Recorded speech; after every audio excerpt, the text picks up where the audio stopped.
तरफ सावरकर, दूसरी तरफ गांधी जी, इनका जो अंतर्विरोध था वो बढ़ता गया। गांधी जी अपने आप को सनातनी हिंदू कहते थे। सावरकर ने हिंदुओं को लेकर एक पॉलिटिकल यानी राजनैतिक व्यवस्था बनाने की कोशिश की। हिंदुत्व और हिंद स्वराज में जो विरोध है वो उतना तेज नहीं है जितना हम समझते हैं। इस किताब की चिंता ये है कि भारत एक सक्षम देश बने, हिंदू समाज भी सक्षम रहे, और इसके लिए हमें इन दोनों की ज़रूरत है। भारत की सुरक्षा नीति है, उसको सावरकर से बहुत कुछ मिल सकता है। राजनीतिक वातावरण की बात करें तो लोग कहते हैं कि सावरकर के विचार और गांधी के विचार में टकराव है और इनमें कभी भी मिलन हो नहीं सकता। इतनी बड़ी लोक संख्या है, 25 करोड़ से भी शायद ज़्यादा, तो सहिष्णुता बनाना बहुत आवश्यक है। मेरे हिसाब से इतिहास एक रहस्य है। जो आतंक है, आतंक को भी हमने एक रस,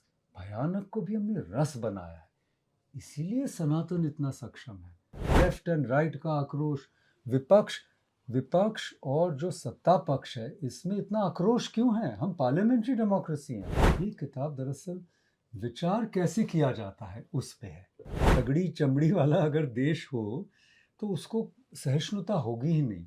national interest is more important then national ego. पुराने झगड़े कभी खत्म ही नहीं होते, वो रूप बदल लेते हैं। सावरकर और गांधी को एक प्लेटफॉर्म में रखने की जुर्रत कैसे की, ऐसे भी कहने वाले हैं। और आजकल सत्ता का जो दंभ है ये एक चिंता का कारण बन गया है। सत्ता एक नशा है।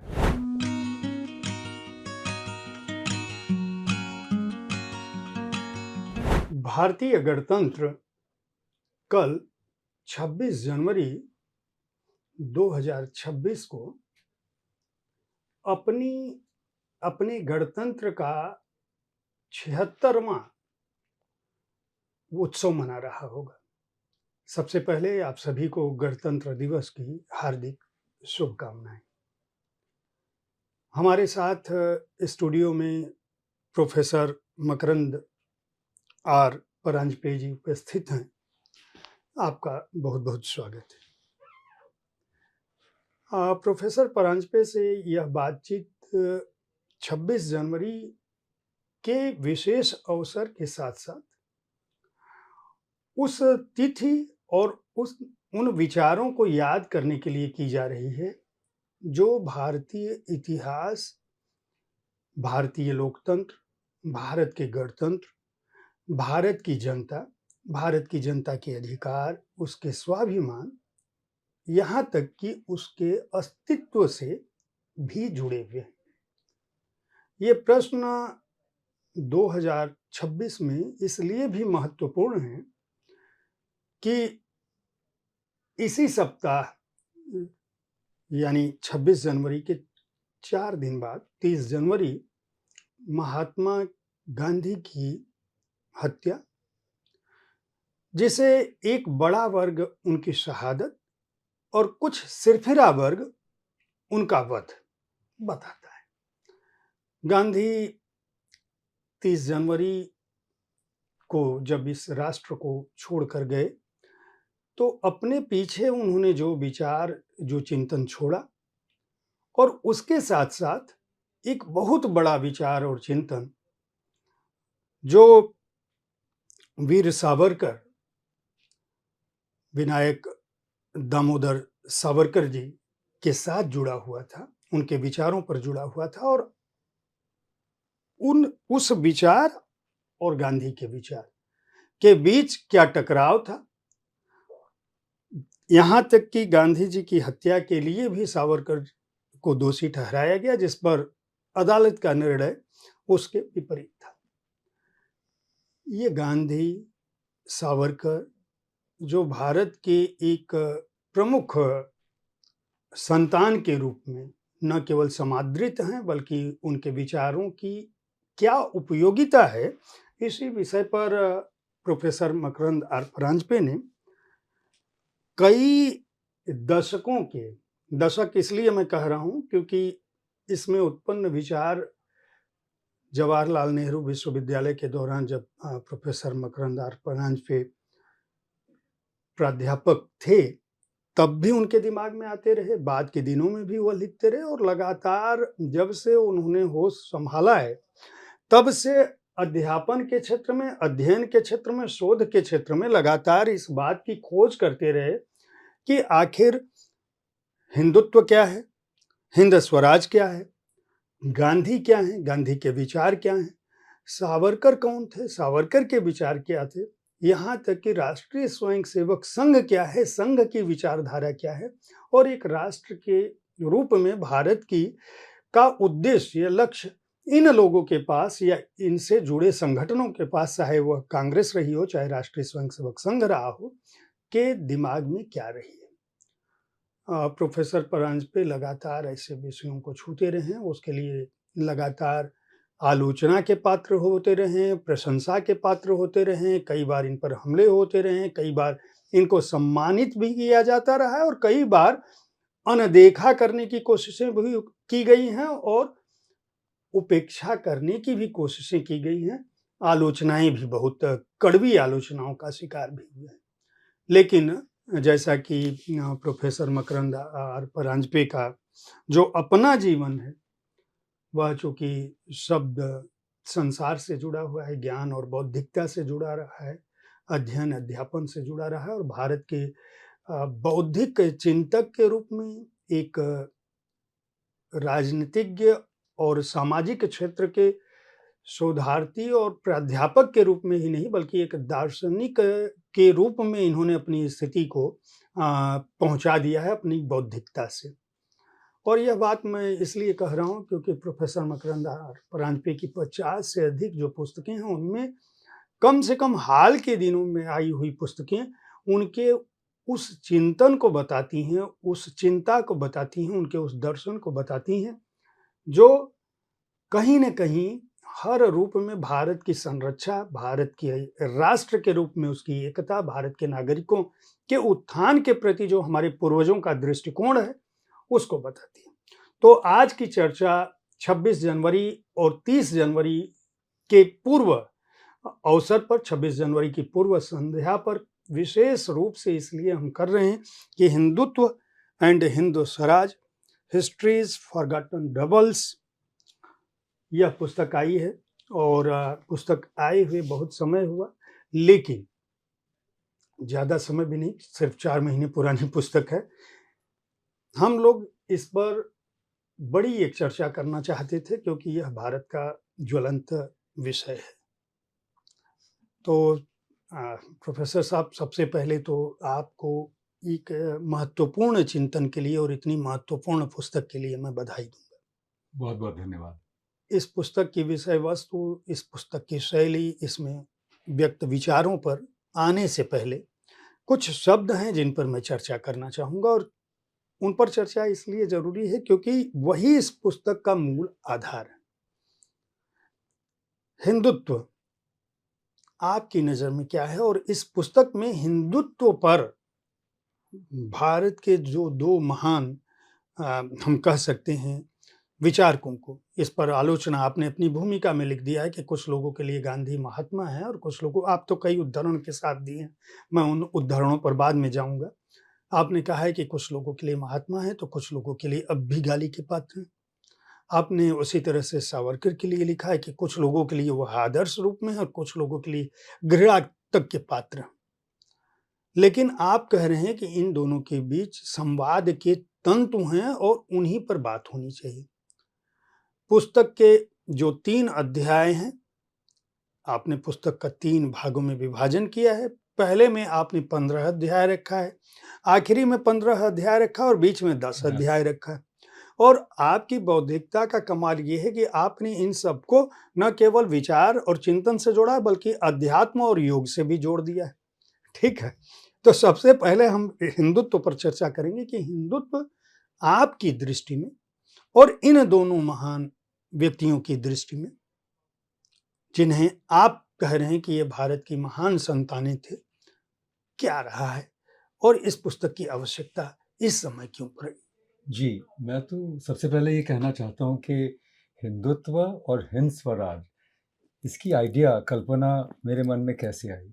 उसका कारण यह है कि 1909 में 2 किताबें छपी गई, जो आप जानते हैं। एक तो गांधी जी की हिंद स्वराज, जो उन्होंने लंदन से जब साउथ अफ्रीका जा रहे थे तो SS किल्डोनन काल्सल नाम की एक स्टीम शिप थी, उस पे उन्होंने एक किताब लिखी। अच्छा, उसके पहले जो इंडिया हाउस था, जहाँ पे श्यामजी कृष्ण वर्मा ने एक जो हमारे क्रांतिकारी थे उनके लिए एक जगह बनाई थी, वहीं पे वीर सावरकर यानी विनायक दामोदर सावरकर भी मौजूद थे। और वहीं पे गांधी जी और सावरकर मिले, और सावरकर ने कहा कि भारत को आज़ादी अगर मिलनी है, हासिल करनी है, तो ब्रिटिशों को उखाड़ फेंकना होगा क्रांति से, पिस्तौल, बम और बंदूक से। फिर गांधी जी इसके बारे में सोचते रहे और फिर उन्होंने इसके बारे में एक किताब लिखी कि भाई हमारे लिए ये रास्ता ठीक नहीं है। और उसी वर्ष 1909 में सावरकर ने भी एक किताब लिखी, इंडियन वॉर ऑफ इंडिपेंडेंस। ये एक बहुत ज़बरदस्त किताब है, पढ़ने लायक है। हम आजकल सावरकर की बहुत बात करते हैं, प्रशंसा भी करते हैं, और कई लोग ये भी कहना चाहते हैं कि अगर इस रेजीम का कोई मतलब विचारक है, जिन मतलब आइडियोलॉजी है, विचारधारा अगर इस रेजीम की है, तो वो सावरकर है, सावरकराइट्स हैं ये लोग। लेकिन उन्होंने क्या ये इंडियन वॉर ऑफ इंडिपेंडेंस पढ़ी है कि नहीं, ये भी पूछना ज़रूरी है, क्योंकि उसमें हिंदू और मुसलमान मिलके ब्रिटिशों को निकालते हैं उस किताब में। तो ये 2 किताबें लिखी गई उसी वर्ष, और वहाँ से जो इन लोगों का मतलब एक तरफ सावरकर, दूसरी तरफ गांधी जी, इनका जो अंतर्विरोध था वो बढ़ता गया।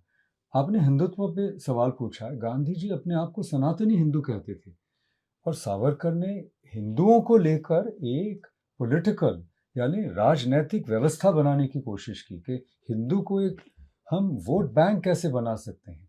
वोट बैंक तो बाद में आता है जब हम गणतंत्र बने, मैंने इसलिए जिक्र किया क्योंकि आपने रिपब्लिक डे के बारे में कहा था।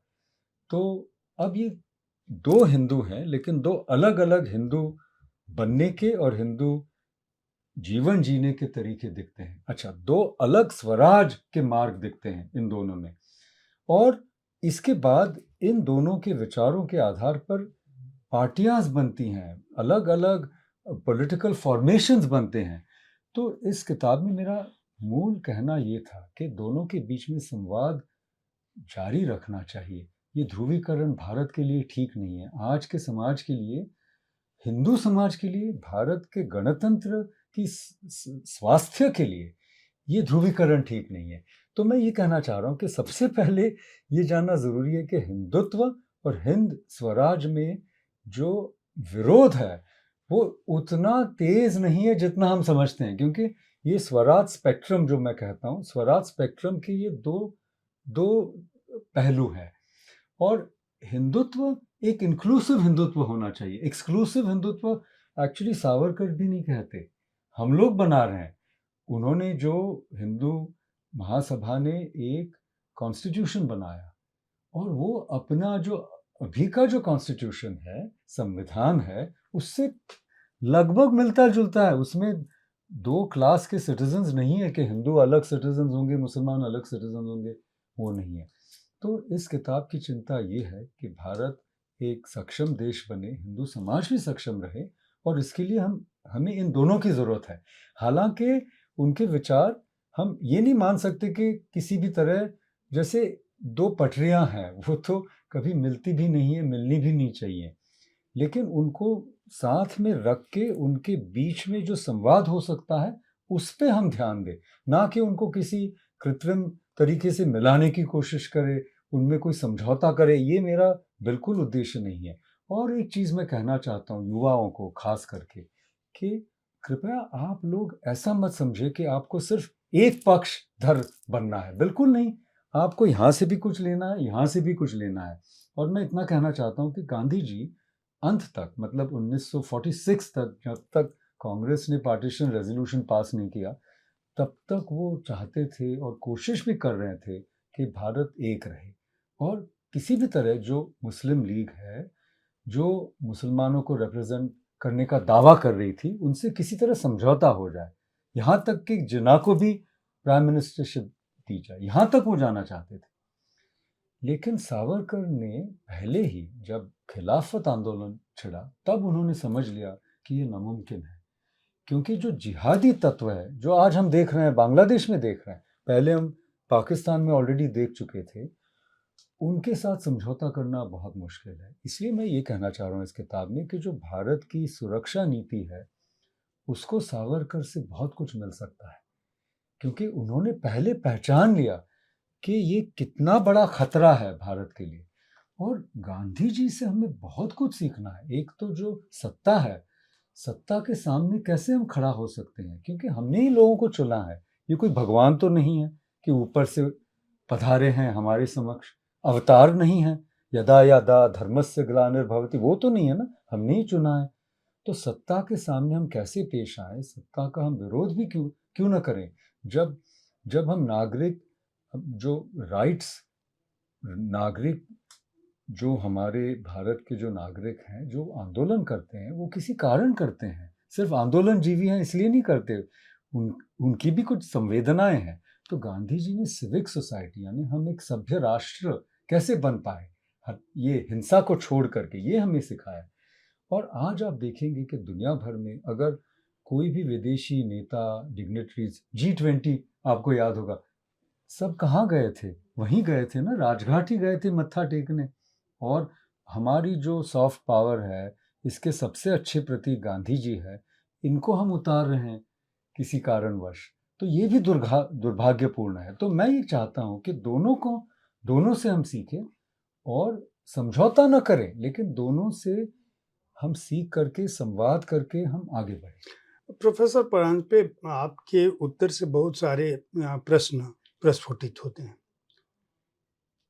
मेरे दिमाग में एक महत्वपूर्ण प्रश्न है कि अगर आज का युवा हिंदुत्व को समझने की कोशिश करे इन दोनों विचारकों की दृष्टि से, तो आपने ये बात तो कह दी एक पंक्ति में इस पुस्तक में, हालांकि उस पर बहुत सारे अध्याय और आप जगह जगह लिखते जाते हैं।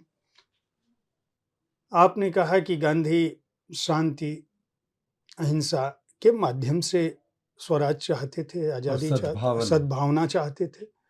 और आपने अपने उद्धरण में ये भी कहा कि सावरकर ने अपनी किताब में इस बात का उल्लेख कहीं भी द्विराष्ट्र सिद्धांत, जो जिन्ना के दिमाग की देन थी, या बहुत सारे मुस्लिम लीग के विचारक कह रहे थे कि दो आंखें, दो राष्ट्र हैं, अलग अलग दो धाराएं हैं। ये जो विचार हैं दोनों, टकराव इनके बीच केवल माध्यम का था या वैचारिक टकराव भी था? और उस दृष्टिकोण में अगर इनके आईने में आज का युवा अपने पड़ोस के सहयोगियों को देखे, तो उसे क्या सबक लेना चाहिए कि उसके पूर्वजों की जो भावना थी वह मुसलमानों के प्रति या अल्पसंख्यक वर्ग के प्रति, उनके धार्मिक विचारों के प्रति? क्योंकि आपने अपनी बातचीत में एक शब्द कहा कि जिहादियों के प्रति अलग भाव था, उसमें मुस्लिम शामिल नहीं। आपने उत्तर में बांग्लादेश और पाकिस्तान का भी उदाहरण दिया। स्वाभाविक रूप से ये दोनों पड़ोसी हैं, हम अपने पड़ोसी बदल नहीं सकते। यहाँ से भारत उठ के कहीं नहीं जाएगा, बांग्लादेश भी कहीं नहीं जाएगा, पाकिस्तान भी नहीं जाएगा। तो जो हमारे पास समरसता का बिंदु है वह क्या है? और आप ऐसे समय में 2026 में इस बात की चिंता क्यों कर रहे हैं कि भारत ने अपने इतिहास के इन दोनों नायकों को, जिसे आपके शब्दों में नायक हैं, आपने ये भी खुली छूट दी है कि अगर आप खलनायक भी मानते हैं तो भी कम से कम इन बिंदुओं पर विचार करिए कि ये बिंदु ऐसे हैं जहां दोनों का दृष्टिकोण एक था, दोनों राष्ट्र के हित में समर्पित। युवा कैसे इस बात को समझे कि उसे अपने पड़ोसी से या विचारों के स्तर पर समान रखना है, वो भी इनके आईने। बिल्कुल आपने सही कहा कि अगर हम देखें तो आजकल के जो राजनीतिक वातावरण की बात करें तो लोग कहते हैं कि सावरकर के विचार और गांधी के विचार में टकराव है और इनमें कभी भी मिलन हो नहीं सकता। मैं ये कहना चाहता हूँ, विरोध और टकराव तो है ही, उसको हम नज़रअंदाज नहीं कर सकते, मगर जो सच्चा टकराव है वो स्वराज और जिहाद के बीच में है। और ये दो जो हैं, ये स्वराज के दो पहलू हैं। हालांकि एक हिंसक है और एक अहिंसक है, लेकिन कुछ हिंसा तो चाहिए ही। गांधी जी भी ये मानते थे कि जीना ही हिंसक है, क्योंकि हम किसी दूसरे जीव को, चाहे वो एक टमाटर क्यों नहीं हो, उसमें भी तो जीव है, तो हम गाजर, मूली, टमाटर खाएंगे तो थोड़ी बहुत वहाँ भी हिंसा होगी। लेकिन जो आपने बात पहले छिड़ी थी वो ये है कि हिंदुत्व क्या है? हिंदू एक धार्मिक जो समाज कहिए उसको, या एक चाल चलन, उसका राजनीतिकरण, उसको हम हिंदुत्व कहते हैं। तो आज तो हम देखते हैं कि वो हावी हो गया है, वो तो नंबर 1 पॉलिटिकल पार्टी है, वो हिंदुत्व है। और हिंद स्वराज जो है, स्वराज एक बहुत व्यापक कल्पना है, इसमें पूरे मानव जाति के बारे में है ये कल्पना। जो वो सोच ये है कि मानव जाति का परिवर्तन कैसे हो जाए, कि हम अभी जितने हम स्वार्थी हैं, एक दूसरे के प्रतिस्पर्धी हैं, लड़ते हैं, झगड़ते हैं, जानवरों को भी खा जाते हैं, ऐसे ये जो मनुष्य जाति है, जिसके बारे में मैट्रिक्स में जो एक कंप्यूटर प्रोग्राम मिस्टर स्मिथ कहता है कि मुझे मनुष्य जाति से इतनी नफरत है, उसकी बू भी मुझे सताती है, क्योंकि ये एक जाति है, कहीं भी जाके हर एक दूसरी जातियों को खा जाती है। तो स्वराज का ये मतलब है, मैं किसी पे हावी न हूं, और कोई मुझ पे हावी हो रहा है तो मैं उसको कैसे पीछे ढकेल दूं, यानी resistance to power as well as gentleness when I am powerful. तो आजकल जो पावरफुल है वो जेंटल कहाँ है ना? ये सवाल है। आप आपने इस किताब को 3 हिस्सों में विभाजित किया और आपका कहना है कि ये योग के 3 चरण की तरह से है। आपने इसको शारीरिक अवस्था से भी जोड़कर देखने की कोशिश की। आप इसका वर्गीकरण इस पुस्तक का इस रूप में कैसे कर रहे थे और क्यों? क्योंकि जैसे प्राणायाम से शरीर स्वस्थ होता है, उसी तरह राष्ट्र शरीर भी एक सच्चाई है, और उसको भी स्वस्थ रखना बहुत ज़रूरी है।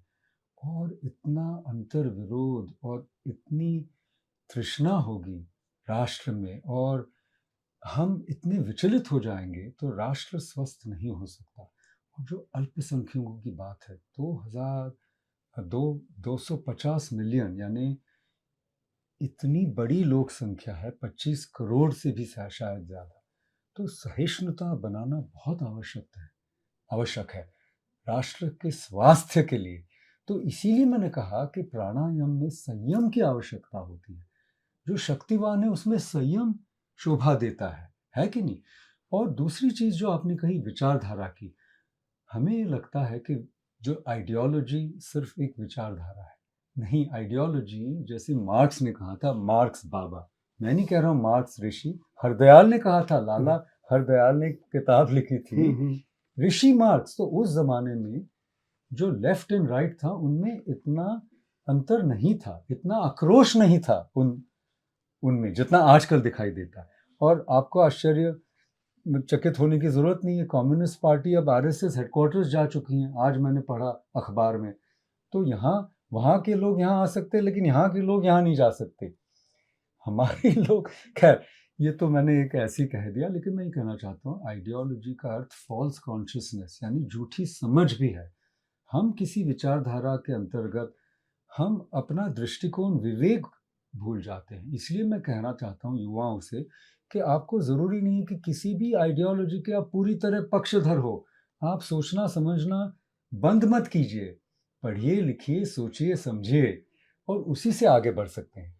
और आपने कहा 3 भाग क्यों है? पहला भाग तो इतिहास मीमांसा है। इसका क्या मतलब है? तो इतिहास जो है, मेरे हिसाब से इतिहास एक रहस्य है, और उस रहस्य को पढ़ लिख कर सोचना बहुत आवश्यक है। क्योंकि इतिहास और कथा में इतना फर्क नहीं है। सत्य और मिथ्य के बीच में एक तथ्य आता है। अगर आपने तथ्य समझ लिया तो इतिहास आप समझ लेंगे।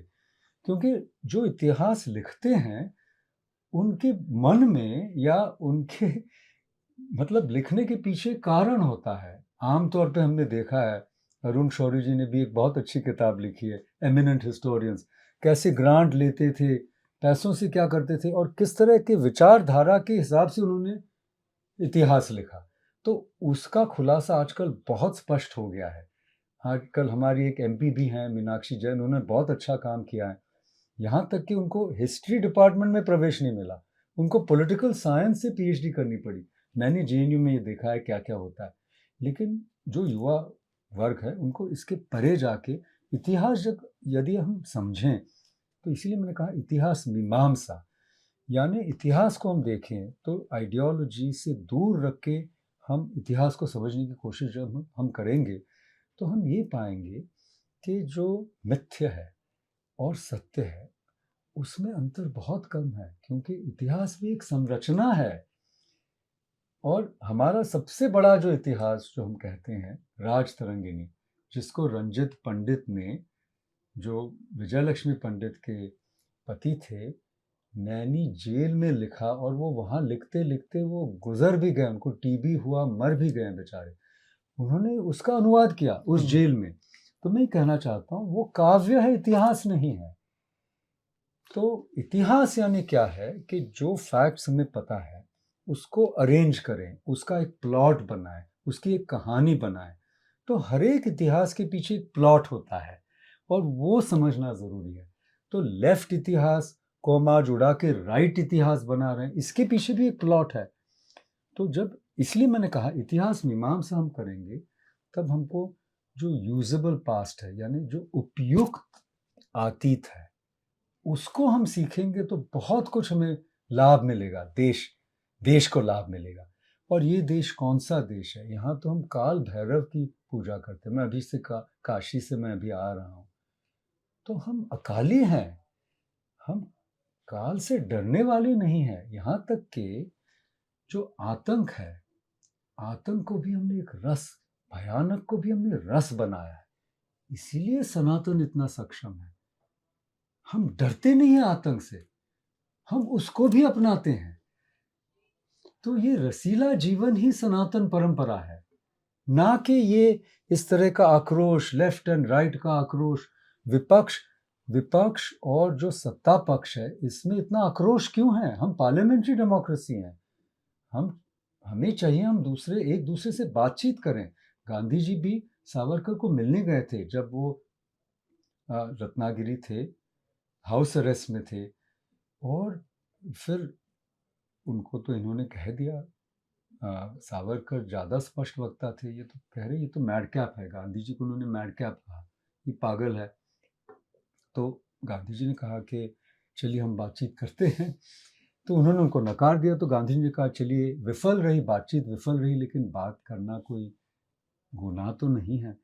और मैं ये भी कहना चाहता हूँ, हम आज सावरकर के प्रशंसक है, लेकिन हमें ये याद रखना चाहिए कि जब पूरी कांग्रेस लीडरशिप जेल में थी, तब सावरकर जब हिंदू महासभा के प्रेसिडेंट थे, उन्होंने बंगाल और पंजाब और नॉर्थ वेस्ट फ्रंटियर प्रोविंस में मुस्लिम लीग से समझौता करके सरकार बनाई। और अरुण शौरी जी की किताब में लिखा है कि इन्होंने ब्रिटिशों को कई चिट्ठियां लिखी कि हम कोलैबोरेट करेंगे आपसे। ये भी जानना जरूरी है।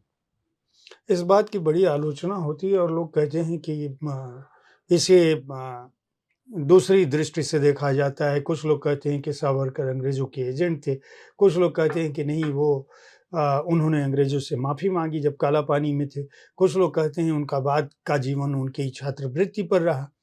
आप कह रहे हैं कि नहीं, ये इस बिंदु पर जहां आप पत्र वाली बात कर रहे हैं, जहां आप कह रहे हैं कि उन्होंने वामपंथियों के साथ भी सरकार बनाई थी, ब्रिटिशों को चिट्ठी भी लिखी थी, कांग्रेस में गांधी जी से किसी न किसी स्तर पर उनका संवाद एक बार नहीं बल्कि आपने कहा 2 बार, मतलब 3 बार हुआ है। तो आखिर ये जो बिंदु हैं जिनकी आप चर्चा कर रहे हैं, और एक तरफ अतिरेक जो चल रहा है इस समय, अतिवाद के दौर में हम जी रहे हैं, आपसे अगर यह प्रश्न पूछूं मैं कि चूंकि आपने इस किताब को लिखने के दौरान और इससे भी पहले, आपने जब पिछली किताब पर जब मैं चर्चा किया था, मुझे याद है उस किताब का जो मूल तत्व था, उसमें आपने गांधी जी की अंतिम दिनों को अध्ययन करते हुए आपने बाकायदा यह स्थापित करने की कोशिश की थी कि यह गांधी की जानबूझ के दी गई शहादत थी। कहीं न कहीं गांधी को यह पता था कि इस देश को अब संरक्षित करने के लिए जिस स्तर पर हिंदू-मुसलमान का विरोध चल रहा है और हिंसा जिस स्तर पर व्याप्त है, एक तरह से उन्होंने अपनी कुर्बानी दी थी। आपने, मैं अगर गलत नहीं हूँ तो आपने बाकायदा इसी तरह की शब्दावली में यह लिखा था कि यह गांधी की सोची-समझी इच्छा थी कि उनकी हत्या हो गई। उसको बहुत ढंग से वो चाहते तो रोका जा सकता था, लेकिन उन्होंने कुर्बानी के लिए समर्पित कर दिया अपने आप को। क्यों? क्योंकि उनको लग रहा था कि इस राष्ट्र के लिए, संरक्षा के लिए शायद यही आहुति ज़रूरी है। मेरा प्रश्न ये है कि वर्तमान समय में जो स्थितियाँ हैं, जो अतिवाद है, अतिरेक है, ज्ञान के प्रति जो एक तरह से वह मोबाइल पर सिमट गया है। अब तो एआई भी आ गया, बहुत सारे तथ्य वो अलग ढंग से देता है, वो तो फेसबुक से भी ले लेता है और कहीं से भी जानकारी दे देता है। ऐसे समय में युवा उस समय को समझने के लिए क्या करें? और गांधी जी अगर वर्तमान में होते, तो उनकी दृष्टि इस भारत के लिए क्या होती? और अगर सावरकर इस समय होते 2026 में, तो उनकी दृष्टि वर्तमान भारत के लिए क्या होती? ये मेरा प्रश्न। जी, मैं एक सिर्फ कहना चाहूँगा कि कुर्बानी नहीं, मैं उसको यज्ञ कहता हूँ उसमें। जी। और उसका एक कारण है कि जैसे ऋषि दधीची ने अपने हड्डियों को देवों के हाथ दिया ताकि उससे अस्त्र बने, जिससे असुरों का पराजय हो, उसी तरह गांधी जी ने एक यज्ञ किया। उसी तरह सावरकर ने भी एक यज्ञ किया और उन्होंने एक नए शब्द का आविष्कार किया। हम लोग कहते हैं खुदकुशी या आत्म हत्या, उन्होंने आत्मार्पण एक शब्द का आविष्कार किया। तो वो खाना पीना छोड़ दिया उन्होंने, यहाँ तक कि जल भी उन्होंने त्याग दिया, कि उन्होंने कहा मेरा शरीर अब पूरा काम कर चुका है, अब मुझे जाना है। तो ये बहुत, मैं तो समझता हूँ ये बहुत बड़े लोग थे।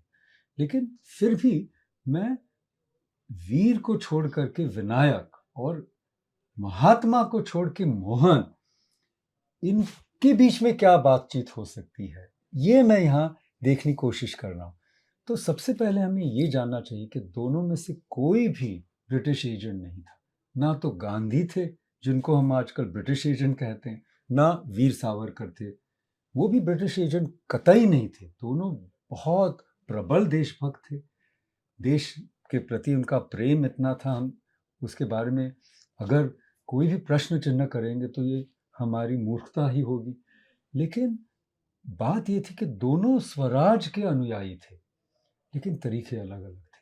तो इसलिए हम उनके बीच में कोई सरल और हम कह सकते हैं अंग्रेजी में जो हम कहेंगे सिंपलिस्टिक समझौता न करें, लेकिन दोनों को अपनी सीमाओं पर देखें और दोनों के बीच में जो तनाव था उसको भी भूल जाए। बल्कि मैंने यहाँ एक महाभारत से स्वर्गारोहण जो पर्व है उसके आधार पे मैंने उनका जीवन के उपरांत या मरण के उपरांत अगर हम उनके बीच में कोई संवाद होता तो वो कैसा होता, उसके बारे में भी मैंने कल्पना की है। जी। लेकिन अगर वो आज जिंदा होते तो मेरा तो ये मानना है, कहना तो असंभव है कि क्या कहते हैं क्या करते हैं, लेकिन मुझे जो लगता है वो ये कहते हैं कि ये अतिरेक है, इसको कम कीजिए, देश को सुदृढ़ बनाइए, इसके लिए संवाद के सारे चैनल ओपन रखिए और जो हिंदू समाज है उसमें जो इतना विरोध हो चुका है, अंतर विरोध, यहाँ तक कि हम उसको स्किज़ोफ्रेनिया कह सकते हैं, परिवार में है, हर परिवार में वाद है जो मैं देख रहा हूँ। इसको कम कीजिए, एक साथ एक दूसरे के साथ बातचीत कीजिए, एक मंच पे बैठिए और ये मत सोचिए कि मैंने उसके साथ बात की तो मुझे उतारा जाना चाहिए क्योंकि मैं देशद्रोही बन गया, है ना? जैसे किसी ने मेरी फोटो किसी के साथ ले ली तो कहते अरे आपने इनके साथ भी बात कर ली, क्यों नहीं करूँगा, मैं तो हर एक के साथ बात करूँगा।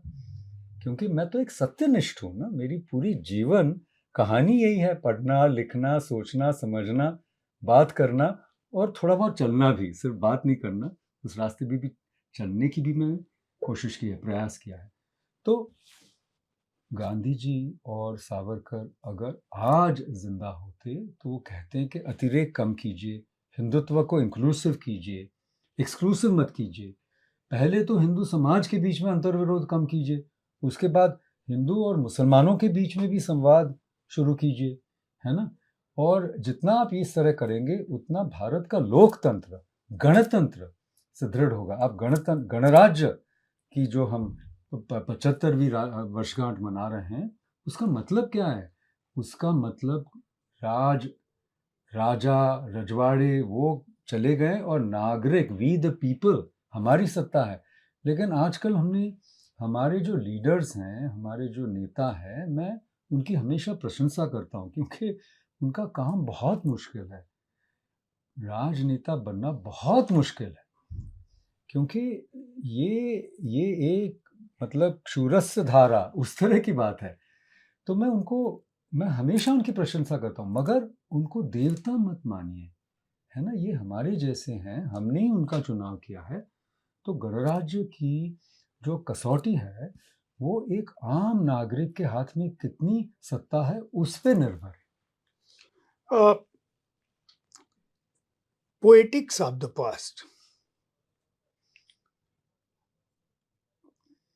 आपने जो 15 अध्याय इसमें रखा है उसमें बहुत सारे महत्वपूर्ण तथ्य हैं। मैं अपने दर्शकों को बता दूं कि ये पुस्तक, इसके विचार और इसका चिंतन हम लोगों के संवाद में समाहित नहीं हो पाएगा। उसके लिए आपको पुस्तक खरीदनी पड़ेगी, जिसे पेंगुइन ने विंटेज के तहत प्रकाशित किया है और हार्ड बाउंड संस्करण का मूल्य 799 रुपये है, और जो इस पुस्तक में शामिल तथ्यों को देखते हुए किसी भी रूप में अधिक नहीं है।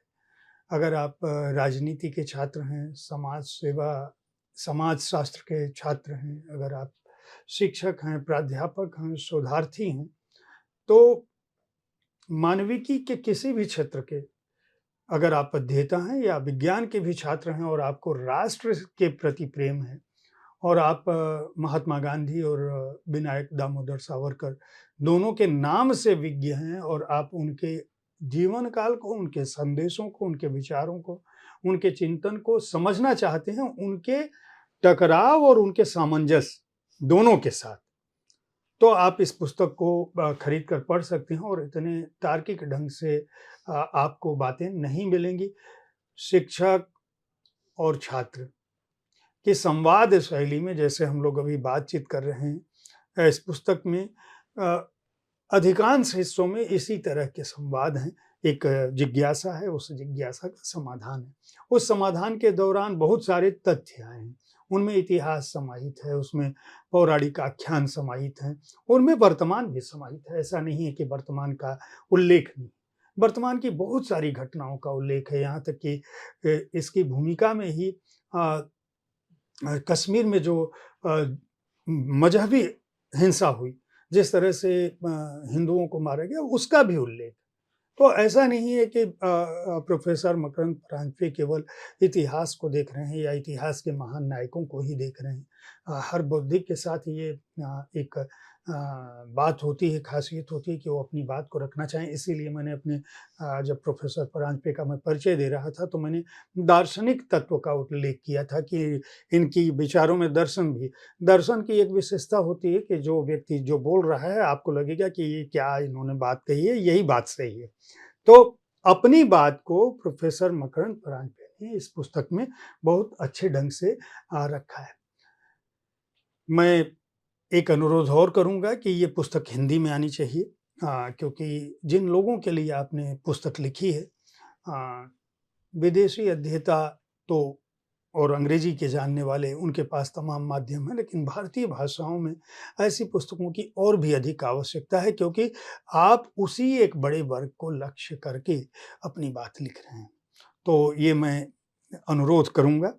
और कोई प्रकाशक आगे आ जाए तो मैं पूरी तरह से मतलब सहमत हूँ आपके विचार से। और आपने जो इतिहास की बात की, पोएटिक्स ऑफ द पास्ट, इतिहास के पिंजरे से बाहर निकलने का इसमें तरीका मैंने समझाने की कोशिश की है, क्योंकि ये किताब सिर्फ, जैसे आपने कहा, सिर्फ सावरकर या गांधी या इतिहास या वर्तमान भारत की जो परिस्थिति है उस पर नहीं है। ये किताब दरअसल विचार कैसे किया जाता है उस पे है। क्योंकि यही आजकल बहुत ज़रूरी है, खास करके छात्र वर्ग के लिए। इसलिए मैंने यहाँ कहा है कि ग्लोबल गुरुकुल जो है, जिस उसमें सबका स्वागत है ना? कि एआई, हम गूगल बाबा को गुरु मान रहे हैं, तो कृत्रिम जो इंटेलिजेंस है और जो सच्चा कॉग्निशन है, सच्ची समझ, सच्ची चेतना है, उसमें क्या फ़र्क है?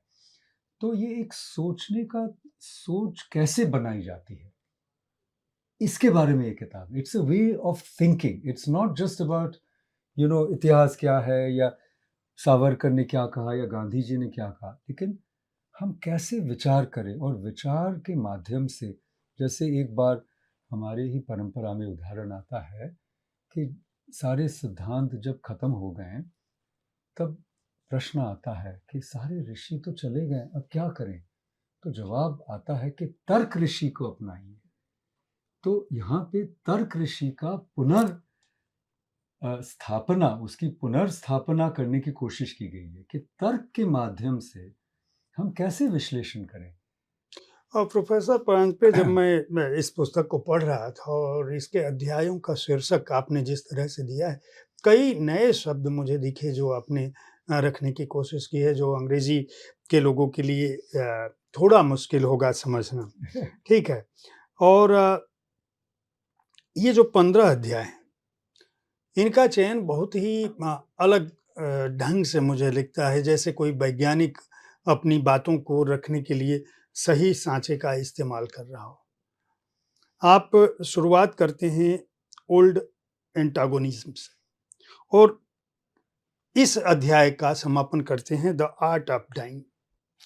यहाँ पे काल भैरव भी हैं, टेल ऑफ टू बुक्स भी है, पीपल विदाउट अ पास्ट भी है, फैक्ट्स फिक्शन हिस्ट्री भी है।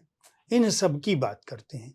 आपने इनका वर्गीकरण कैसे किया कि मुझे इस अध्याय में इन बिंदुओं को छूना है, और इन बिंदुओं से मैं चाहूंगा कि संक्षेप में, क्योंकि स्किन ऑफ द नेशन एक बहुत महत्वपूर्ण, अब ऐसे सुनने में लगेगा कि ये क्या बात हुई, किसी राष्ट्र का कोई चमड़ी हो सकती है क्या, या उसका कोई आवरण हो सकता है क्या, उसकी परिकल्पना क्या हो सकती है। तो मैं ये चाहूंगा कि जब आप इसको हिस्ट्री एज मिस्ट्री, आपने ये मिस्ट्री लिखा है, हाँ, history as hunger for history लिखा है। मिजरी भी हो सकती है, इसलिए मुझे हंसी आ गई। मैं मिस्ट्री पहले पढ़ चुका था, फिर मुझे लगा कि मैं, तो ठीक है, इतिहास मीमांसा भी, ये इसका वर्गीकरण क्या था, और इसमें आपने किन बिंदुओं को गांधी और सावरकर के दृष्टिकोण से छुआ है, मैं चाहूंगा संक्षेप में उसके बारे में बता। जी जी, जयप्रकाश जी, आपने बहुत अच्छी बात कही। हाँ, क्योंकि किताब का सिर्फ कंटेंट नहीं, शैली भी बहुत महत्वपूर्ण है। इसमें मैंने एक नए किस्म से लिखने की कोशिश की है, सोचने की और लिखने की, है ना? और जैसे आपने एक उदाहरण दिया कि स्किन ऑफ द नेशन, क्या शरीर की भी त्वचा होती है? हाँ, होती है, क्योंकि सॉरी, राष्ट्र की भी त्वचा होती है, क्योंकि राष्ट्र का जब देह होता है, बॉडी होती है, तो त्वचा तो होगी ही। तो मैंने यहाँ कहा कि एक बहुत ही थिक स्किन, यानी एक बहुत ही क्या कहते हैं, तगड़ी चमड़ी वाला अगर देश हो, तो उसको सहिष्णुता होगी ही नहीं।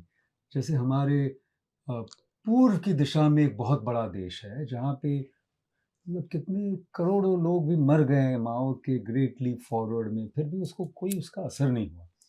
और एक बहुत हम थिन स्किन बन रहे हैं, यानी बहुत ही पतली त्वचा की, यानी कोई भी हमें थोड़ी सी भी आलोचना कर ले तो हमें बहुत गुस्सा आ जाता है, हम उसको उतारने की कोशिश करते हैं, ट्रोल आर्मीज उस पर लगाई जाती हैं हमारी लोगों पर, और विदेश के लोग करें तो और भी हम, जैसे मैंने कहने की कोशिश की है कि national interest is more important then national ego. तो हमारे यहाँ तो यही कहा गया है कि अहंकार को कम करें, तो इसलिए मैंने स्किन ऑफ द नेशन। अच्छा, ओल्ड एंटागनिज्म, ये मेरे हिसाब से बहुत महत्वपूर्ण बिंदु है कि पुराने झगड़े कभी खत्म ही नहीं होते, वो रूप बदल लेते हैं।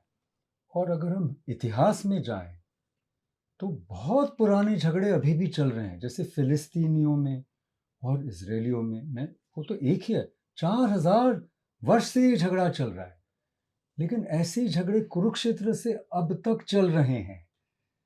तो इसीलिए अब ये पुराने एंटागनिज़म्स को क्या करें, पुराने झगड़ों को क्या करें? तो मरहम लगाना ज़रूरी है, ना कि उसको हम एक टेप लगा दें और टेप लगाने से हमें लगता है कि ये सुलझ जाएँगे, नहीं, इसको खरोंचने से दोबारा खून निकलेगा। इसलिए राष्ट्र हित में राष्ट्र के स्वास्थ्य की यहाँ बात की गई है और सहिष्णुता बहुत ज़रूरी है ना? अगर अगर मेरे में बिल्कुल संवेदना नहीं है कि जो आम आदमी, चाहे वो मुसलमान हो, हिंदू हो, वो किस मुश्किल से गुज़र रहा है और उसको ये प्रताड़े जा रहे हैं। अब हम काशी जाएँगे, कहीं भी जाएँगे, सारी व्यवस्था वीआईपी के लिए। आम आदमी को चलो हटो, हटो, हटो, वीआईपी आ रहा है। ये क्या, ये गणराज्य है? ये हमें शोभा नहीं देता ना। इसी तरह मैं कहना चाह रहा हूँ कि देश आम नागरिक के लिए होना चाहिए। तो ये सहिष्णुता होना, मार्दव्य होना, एक मृदुता होना, ये बहुत ज़रूरी है और उसी से मरहम लगेगा। तो इसीलिए मैंने कहा है कि the health of the nation, see art of dying. देखिए, हमको जीना ही पता नहीं है तो मरना कैसे पता होगा? और ठीक तरह से मरना बहुत ज़रूरी है। जैसे गांधी जी ने एक बार कहा था, my life is my message, तो मैंने पहली किताब में कहा था कि my death is my message.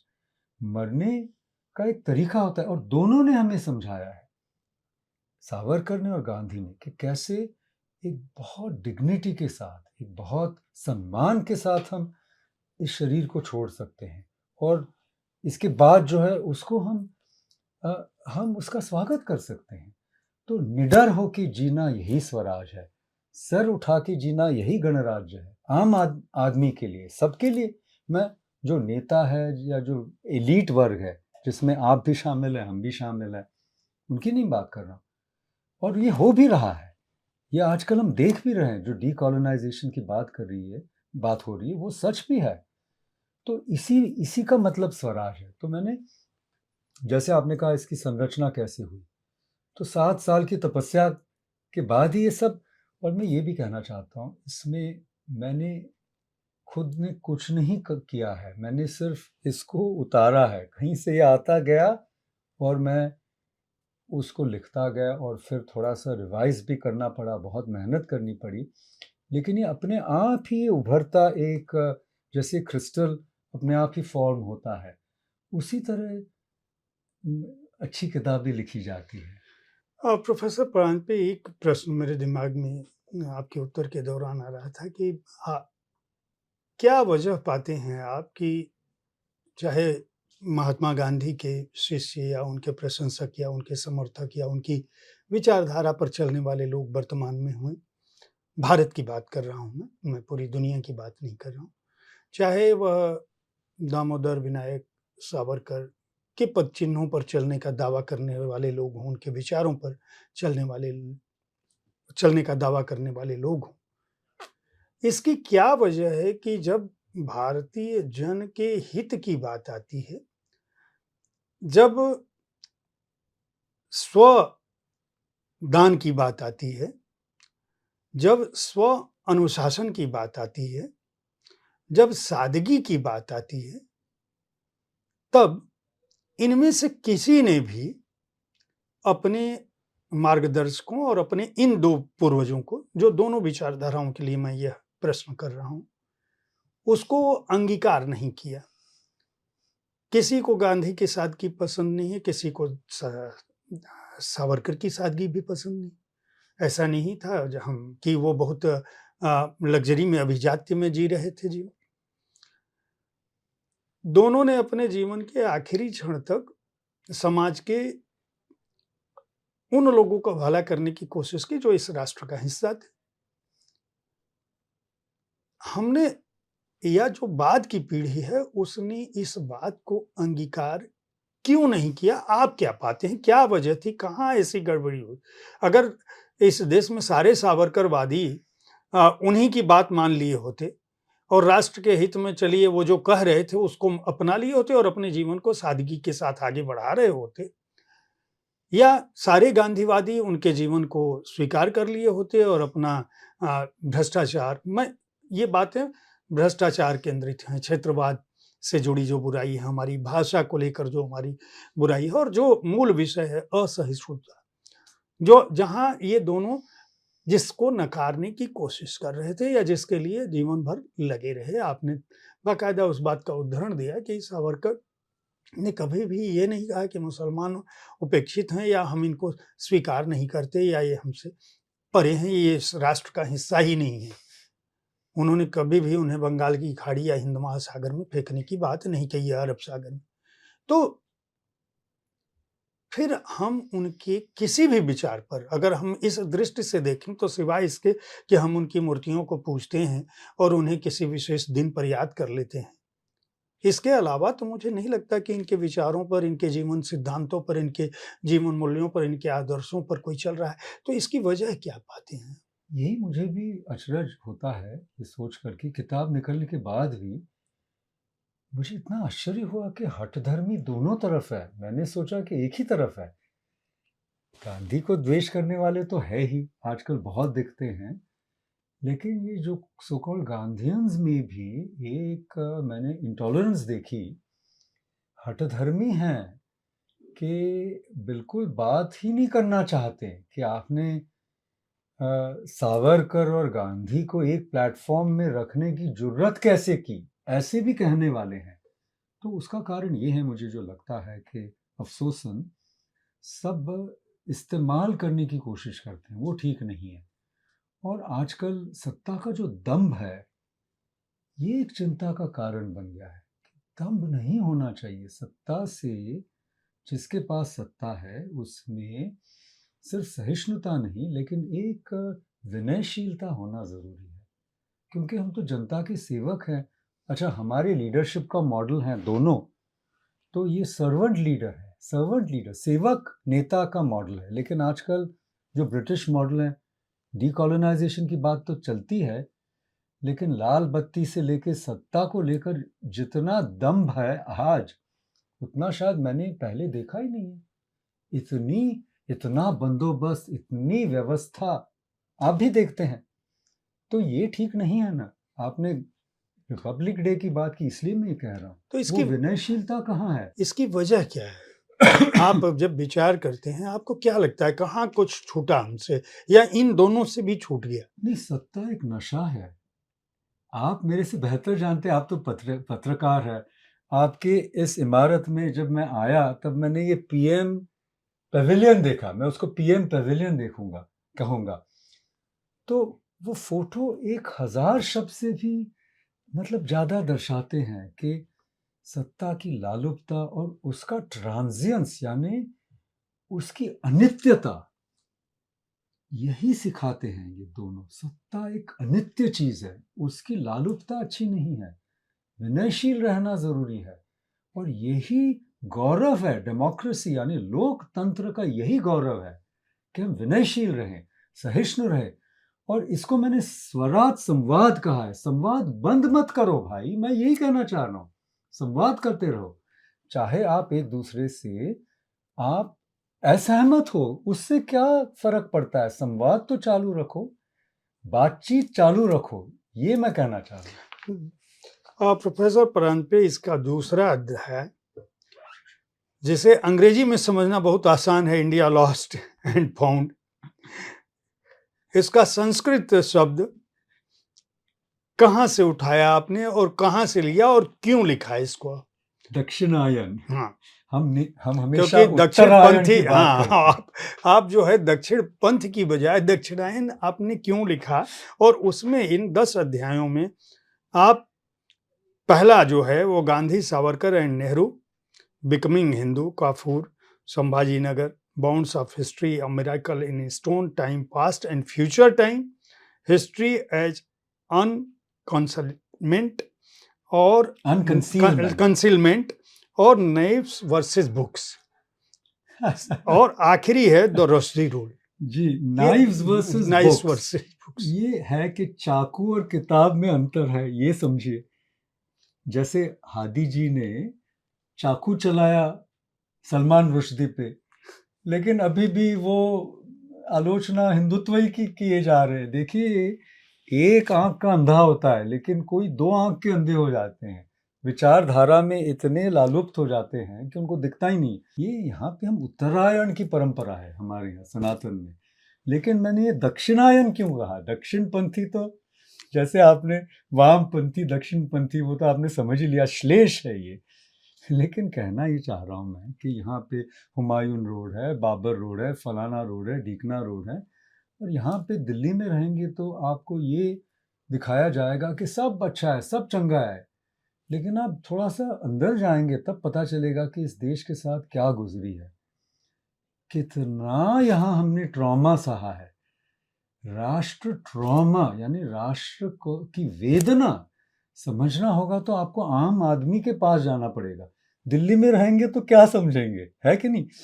तो मेरी ये so called discovery of India, Nehru के बारे में मैंने लिखा है और बड़े आदर के साथ मैंने लिखा है कि अपने समय में उन्होंने जो करने की कोशिश की उसको भी हमको समझने की ज़रूरत है। जिस आदमी ने 12 वर्ष जेल में बिताए उसको हम किस तरह नकार रहे हैं आजकल, कितने आसानी से उनको फेंक रहे हैं।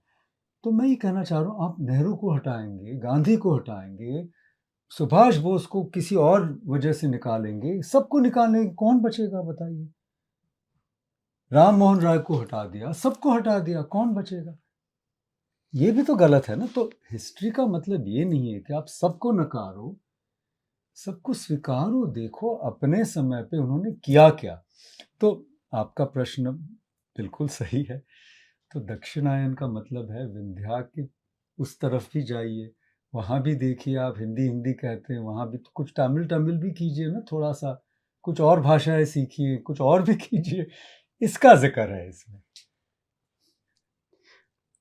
लोग तो कहते हैं कि मैं जिन वर्षों का आप उल्लेख कर रहे हैं, लोग कहते हैं कि नेहरू तो हमेशा या गांधी जी महल में बंद हुआ करते थे, नज़रबंद हुआ करते थे।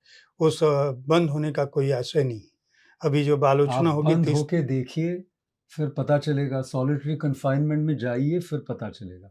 हाँ, ये मैं मानता हूँ कि जो काला पानी था वो बहुत कठोर था, वो उसके बारे में कोई विरोध नहीं है। देखिए जो सच है वो सच है। लेकिन आप अगर कहेंगे कि ये सब सरकारी टट्टू थे, इन्होंने कुछ नहीं किया, तो ये सब मेरे हिसाब से ये हास्यास्पद है। आज का जो इंटेलेक्चुअल डिस्कोर्स जो चल रहा है सोशल मीडिया के माध्यम से या कहीं भी टीवी चैनल्स पे भी, माफ़ कीजिए आपका भी टीवी चैनल है, लेकिन जिस तरह की चर्चाएं होती है उसमें बिल्कुल गंभीरता नहीं है और तथ्यों पे नहीं होती है ना। एक दूसरे पे चिल्लाते हैं, और अगर ऑपोजिशन का हो कोई तो वो मेरा दुश्मन थोड़े ना है। हम दोनों ये भारत के जो प्रजातंत्र के हिस्से हैं, है कि नहीं? तो उसको उतारना, उसको नकारना, उसको बिल्कुल खारिज करना, मेरे हिसाब से ये हमारा लक्ष्य नहीं होना चाहिए। और यहाँ पे देखिए ये प्रतीक आपने हाँ बताया था, जी। तो मैं कहना ये चाह रहा हूँ, दोनों अलग अलग तरफ देख रहे हैं, लेकिन देखिए ना बीच में जुड़े हैं। ये जो जोड़ है इनमें, ये स्वराज का जोड़ है, ये राष्ट्र प्रेम का जोड़ है। मार्ग अलग है, तो हमको भी यही सोचना चाहिए कि विपक्ष और जो सत्ता पार्टी है, ये इनकी सोच अलग हो सकती है, लेकिन ये एक दूसरे के दुश्मन तो नहीं है ना। प्रोफेसर पान पे एक प्रश्न मेरे दिमाग में है कि ये जो समाज निर्मित हो रहा है, आपकी बातचीत से यह आ रहा है कि जो नेतृत्व है उसके अंदर ह्रास हुआ है।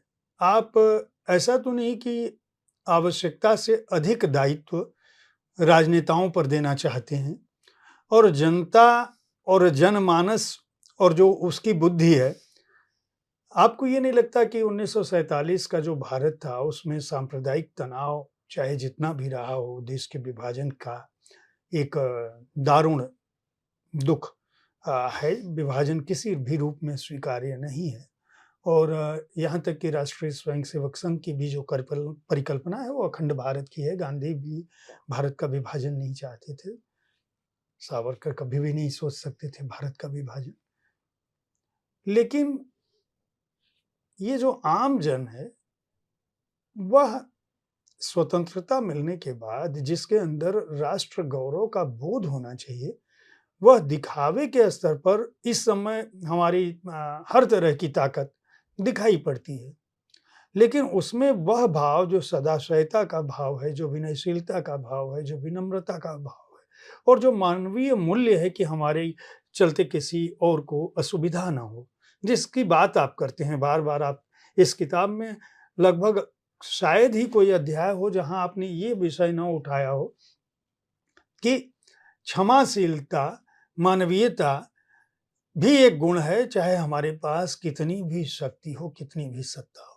और यहाँ पर ही यही वो बिंदु है जहाँ आप गांधी और सावरकर को जोड़ते हैं कि आप कहते हैं कि भले ही शक्ति अर्जित हो, लेकिन कभी गांधी ने ये नहीं कहा कि हम अशक्त हो जाएं और अहिंसक रहें।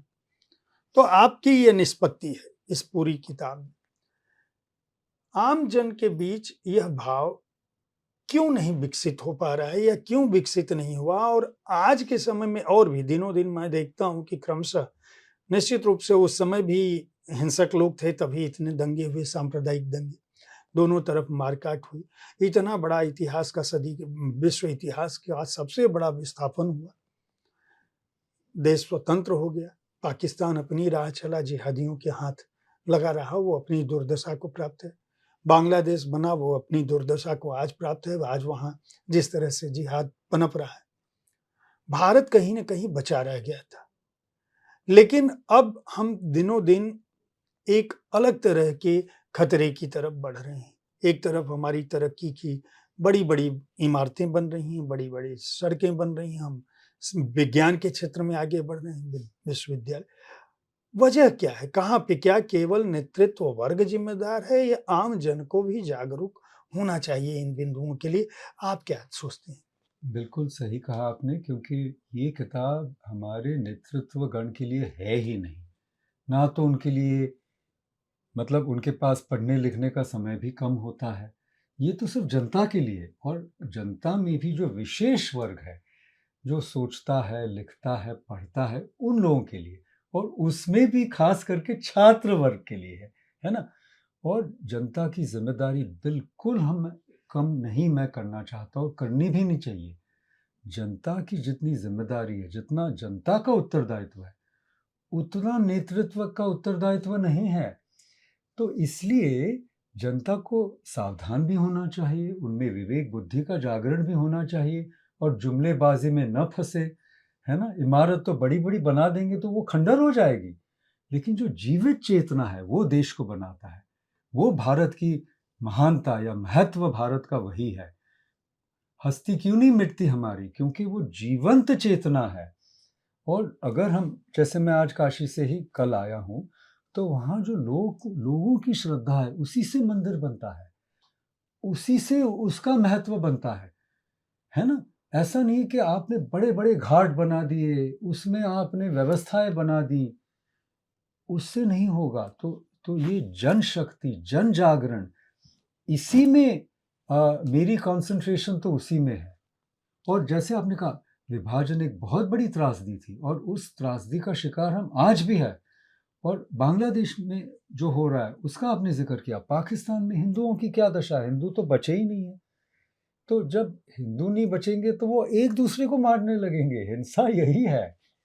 इसके लिए सिर्फ एक कारण की जरूरत है। जैसे एक राक्षस बीज होता है, रक्त बीज जो हम कहते हैं, तो जब तक हमें लगता है कि कोई और है, उस पर अब हावी हो जाए, कल वो कम हो जाएंगे तो हम एक दूसरे पे हावी हो जाएंगे। इसीलिए मैंने यहाँ उचित समझा कि भाई कोई और है ही नहीं, सब हम हैं यहाँ पे। आप किसको अटैक करेंगे? हम ही हैं, आप भी हैं, हम एक ही हैं, है ना? आखिरी अध्याय है धर्म संस्थापनार्थाय, पॉलिटिक्स ऑफ द प्रेजेंट। ये बहुत महत्वपूर्ण मुझे इसलिए लगता है कि आप इतिहास से शुरू करते हैं और तथ्यों के साथ, दर्शन के साथ, विचारों के साथ वर्तमान पे पहुंचते हैं। और यहाँ आपने नेशनलिस्ट हिस्टोरियोग्राफी जी जी। एंड इट्स से शुरू किया और ओपन स्काई ऑफ हिस्ट्री पे खत्म किया। बिल्कुल बिल्कुल बिल्कुल। तो और इसमें कई मजेदार चैप्टर हैं, जैसे इंडियाज ओनली कम्युनलिस्ट, ठीक है, सीताराम गोयल पे है जी। ये। हिंदू टेम्पल्स भी आते हैं, व्हाट हैपेंड टू देम, मंदिर वहीं बनाएंगे, बना बन है, गया, बना वही है। तो आपने बनाएंगे को बना है बना लिखा है। बिल्कुल। उसके बाद भक्ति रास आप लिख रहे हैं कि राम नाम and Indian politics.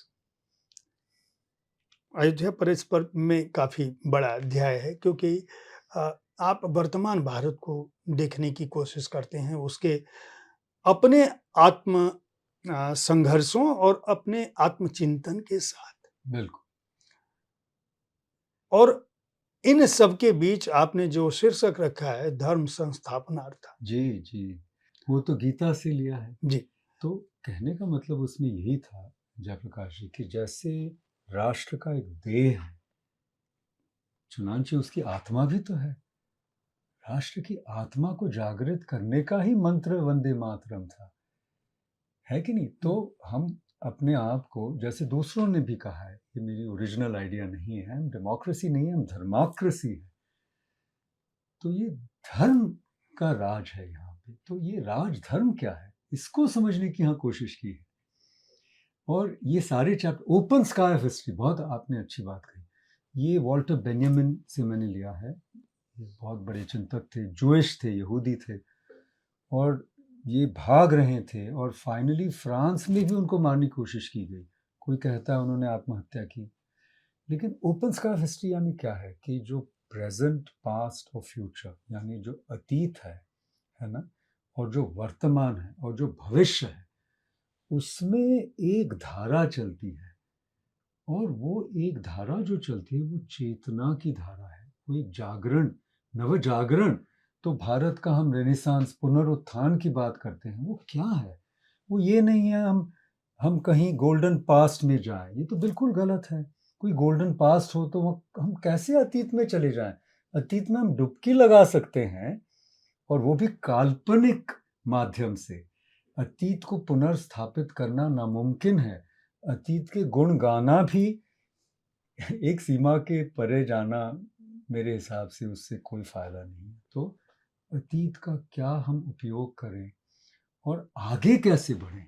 Open sky of history, इसका मतलब ये है कि जो गड़बड़ घोटाला है इतिहास को लेकर के, उसको सुलझाएं और उससे सबक सीख के आगे बढ़े। और भारत यानी यानी जो भास्वत है, जो प्रकाश देता है, तो ये संकीर्णता से तो प्रकाश नहीं, कोई हमारे साथ नहीं आएगा। तो विश्व कल्पना, विश्व चिंता भी है भारत में।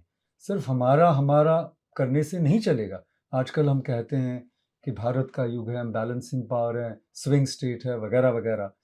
तो उसके लिए अगर हम स्वबोध ही नहीं है तो शत्रुबोध कैसे होगा? तो ओपन स्काई ऑफ हिस्ट्री का ये मतलब है कि जब हम अपने आप को गहराई से समझने की कोशिश करेंगे, तो ही हम वर्तमान में जो अतीत के सबक है उसको सीख पाएंगे। वेदों तक का अतीत है हमारा, और हम कालातीत है, इसीलिए हम सनातनी कहलाते हैं। हम कालातीत हैं, तो हम कहाँ इतिहास के पिंजरे में फंस गए, कहाँ उसी गौरव को गुणगान करते करते हम वर्तमान को भूल रहे हैं। और भविष्य की चिंता किसको है? मेरे हिसाब से बहुत कम है। भविष्य की चिंता अगर होती तो हम यहाँ एक कल्चर ऑफ एक्सलेंस, यानी एक निपुणता, योग्यता की संस्कृति हम निर्माण करने की कोशिश करेंगे, और करनी चाहिए। ना कि मैं किसको जानता हूँ, मेरे चाचा कौन है, मेरा भतीजा कौन है, मैं किस कम्युनिटी से आता हूँ, मेरी कौन सी जाति है, मेरी, हम इसी में फंसे हैं, मेरी कौन सी लाल बत्ती है ना? मैं डीएम हूँ, एडीएम हूँ, मैं प्रोविंशियल सर्विस वाला हूँ, मैं आईएएस हूँ, मैं आपसे बड़ा हूँ, आप मेरे से छोटे। इसी में हम फंसे हैं, ऐसे लग रहा है। और इसमें हम गोते खाते खाते हमें इसी में एक किस्म का विलास हो रहा है। जैसे आपने मुझे पूछा ये क्यों हो रहा है, ये इसमें एक विलास है। मैं देखता हूँ दुकानदार भी जब धंधा मंद है तो वो देख रहा है, अपने इसमें हंस रहा है, कुछ देख रहा है। तो कोई दुनिया में क्या हो रहा है ये देख नहीं रहे, हम ये इसके शिकार हो गए हैं। हम हमारा जो, क्या कहें, ये जो ये बेड़ी हो गई है, ये फोन एक बेड़ी हो गई है, ये एक हथकड़ी हो गई है, और हम इसी में लालुप्त हैं। तो देश की चिंता, विश्व की चिंता, आपकी चिंता, मेरे पड़ोसी की चिंता, ये सब तो है ही नहीं। अब आप ब्लिंकिट से कुछ मंगवा लिया, स्विगी से मंगवा लिया, बस हो गया। हम एक ये क्या कहते हैं, उपभोक्ता संभोग में विलास विलास कर रहे हैं, ऐसे लगता है। आपकी दृष्टि में क्या ये उपभोक्तावाद या ये जो आधुनिक माध्यम हैं, जो लगातार बढ़ते जा रहे हैं, ये समाप्त हो पाएँगे? नहीं, समाप्त नहीं होगा पाएंगे, लेकिन एक विवेक बुद्धि से, जो एक अग्रणी वर्ग होता है हर समाज में, जो सोचने लिखने वाला वर्ग है, जिसको हम इंटेलेक्चुअल क्लास कहते हैं। एक बार आर्नल्ड टॉइनबी का हवाला देके लोग कहते हैं कि the intelligentsia is born unhappy. वो हमेशा दुखी होता है, क्योंकि वो हमेशा विपक्ष विपक्ष में बैठता है। क्यों? क्योंकि वो, उसका धर्म ही है सत्ता की आलोचना करना। इसका ये मतलब नहीं है कि वो सकारात्मक आलोचना करना चाहता है, समीक्षा करना चाहता है, लेकिन आप उसी को ढकेल रहे हैं, कहते हैं कि भाई तुम देशद्रोही हो। क्यों? आप समझ रहे हैं कि ये जो अग्रणी वर्ग है, ये सोचेगा, समझेगा, तो समाज भी उनके पीछे चलेगा। एक बार मुझे याद आता है, जो हमारे स्वाध्याय परिवार के जो प्रेरक थे, दादाजी, आप तो जानते होंगे, बहुत बड़ा काम था उनका। तो अठवले जी, उनका नाम था अठवले जी। तो उन्होंने कहा कि देखो भाई, तुम क्यों चिंतित हो? तुम्हें पता है कि किसी भी समाज में जो 100% लोग होते हैं, उसके 3% लोग जो एकदम क्रीमी लेयर है, उनको तो किसी और चीज़ की चिंता ही नहीं है। वो तो सिर्फ अपनी भोग विलासता में तल्लीन है। तो बम भी फटेगा सरोजनी नगर में, तो भी उनकी पार्टी चलेगी हायाट में। ऐसे लोग हैं, उनको छोड़ दीजिए। अच्छा, फिर 93% लोग हैं या 90% लोग हैं, वो तो फॉलो करेंगे, है ना? वो तो अनुयायी है, वो तो। लेकिन 7% है, उसमें मीडिया है, प्रोफेसर है, सोचने समझने वाले लेखक है, लिखने साहित्यकार है। इन पर कितना बड़ा उत्तरदायित्व है। आप क्यों अपने आप को भूल रहे हैं? तो उस उत्तरदायित्व को निभाने की मैंने कोशिश की है। वो 7% जो लोग हैं, अगर उनमें बदलाव आ जाएगा तो दूसरे लोग भी समझेंगे। कबीर ने कहा था कि सुखिया सब संसार है, खावे और सोवे, दुखिया दास कबीर है, जागे और रोवे। आशा यह था कि जो जगेगा, जिसके पास दृष्टि होगी, वह हमेशा दुखी होगा, क्योंकि वह अपने आस पड़ोस की पीड़ा को, इस प्रकृति की संवेदना को भी महसूस करेगा। मेरा आखिरी प्रश्न है, आपने जिस तरह से इस पुस्तक को लिखा है, वह लगभग सभी के लिए, अगर वो बौद्धिक रूप से जागृत नहीं है, या जिनका आत्म जागृत नहीं है, जिनकी संवेदना जागृत नहीं है, जो सहिष्णु नहीं है, जो चिंतनशील नहीं है, उन सभी को चुभेगी। जो लोग विचारधारा की बेड़ियों में कैद हैं, जो लोग अपने मानस, अपने विचार में कैद हैं, जो लोग सत्ता के घेरे में कैद हैं, ये पुस्तक लगभग सभी को असहज करेगी। उनमें पंथ भी हैं, दक्षिण और वाम, कांग्रेस और भाजपा। जब किसी की सराहना आपको नहीं मिलनी है और सबके निशाने पर आप आ सकते हैं, क्या आपको इस बात का भय नहीं लगा जब आप ये पुस्तक लिख रहे थे, तो कि मैं इसे लिख रहा हूँ और गांधी और सावरकर को साथ रख रहा हूँ, और दोनों को भारत की महान संतान बताते हुए, जिनका सबसे बड़ा लक्ष्य इस राष्ट्र के हित का था, यह स्थापित करने की कोशिश कर रहा हूँ, तो मुझे लगातार न केवल आलोचना, बल्कि कई बार आक्रमण का निशाना भी बनाया जाएगा। जयप्रकाश जी, आप जानते हैं, बुद्धिजीवी को साहसी होना भी ज़रूरी है। सिर्फ सरकारी इंटेलेक्चुअल होने से काम नहीं चलेगा। ना कि आप एनजीओ इंटेलेक्चुअल बन जाए बनस्बत उसके विरोध में, ना आप एम्बेसी इंटेलेक्चुअल बन जाए। साहस होना ज़रूरी है किसी भी बुद्धिजीवी के लिए, और थोड़ा असहज होना भी बहुत ज़रूरी है, और थोड़ा बहुत असहज करना भी आवश्यक है। मगर इस सब के पीछे मेरे हिसाब से जो भावना है वो एक देश प्रेम की भावना है। और मैं ये कहना चाहता हूँ, मैं जब भारत की बात आती है, मैं अपने आप को इटर्नल ऑप्टिमिस्ट मानता हूँ। क्यों? क्योंकि इतनी बड़ी लहर है जिसके ऊपर हम एक तिनका भी नहीं है, मैं अपने आप को मानता हूँ। मैं तो कुछ भी नहीं हूँ। हम लोग तो बिल्कुल क्या कहते हैं, हम नथिंग के बराबर हैं कि ये इतना बड़ा समाज है, ये जब खड़ा होगा तो क्या-क्या नहीं कर पाएगा। इसमें इतनी ऊर्जा है, हर जगह दिखता है और इतनी सृजनात्मक ताकत है ना? और भारत जो है, दुनिया को उसने जुगाड़ दिया है, हर अवस्था में हम काबिल हैं। और जब हम काल भैरव के हम अनुयायी हैं, तो हमें किस चीज़ का डर? आपने डर की बात की। हाँ, थोड़ा बहुत आदमी को मतलब सँभल के चलना चाहिए। मूर्खता भी अ, एक बुद्धिजीवी का लक्षण नहीं होना चाहिए। समझदार होना ज़रूरी है। समझदार पहले तो जब समझदार हों, फिर हम क्या कहते हैं, ज़िम्मेदार भी हों। तो बुद्धिजीवी को दोनों होना ज़रूरी है और अंत में हम सहभागी भी हों, क्योंकि हमें समाज बनाना है ना? संगच्छध्वम्, आखिरी वेदों में वही आता है, उससे अंत होता है। 10वें मंडल में तो ये संवदत्व, साथ में चले, सहना भवतु। तो आप विद्वेष न हो हम में, ये बहुत ज़रूरी है।